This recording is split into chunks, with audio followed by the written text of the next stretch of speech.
Alors Random Clock, c'est une horloge qui est modifiée, c'est une horloge Ikea. Ça doit être, à mon avis, l'horloge la plus répandue dans le monde en fait. On la voit une fois sur 10 dans les bureaux.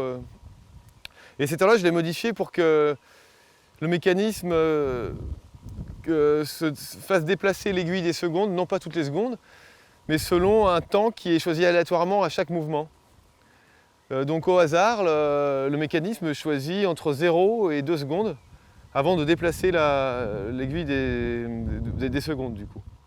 Alors cela produit finalement une sorte de mouvement assez vivant de la montre, puisqu'elle est des fois en avance, des fois en retard, mais en moyenne, elle est à l'heure d'une certaine manière, puisque entre 0 et 2 secondes, la moyenne c'est 1 seconde. J'ai vraiment eu envie de comment dire, parasiter la précision des mécaniques existantes, parce que je pense que l'écueil des chiffres, c'est aussi celui de nous faire croire qu'on peut avoir une précision extrême et de nous faire courir après ces précisions-là. Et cette horloge, c'est un peu aussi une approche assez humoristique tout en étant utilitaire.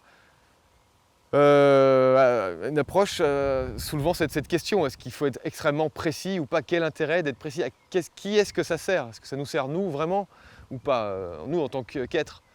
C'est une horloge qui se base non pas sur une mécanique numérique cartésienne, robotique presque, mais plus sur une mécanique organique avec ses fluctuations, j'allais dire d'humeur presque, de rythme et de cycle, quoi, comme ceux qu'on éprouve en tant qu'être humain. Donc c'est une horloge finalement, d'une certaine manière, de par cette relative erreur qui lui a été, dont elle est dotée, est presque vivante.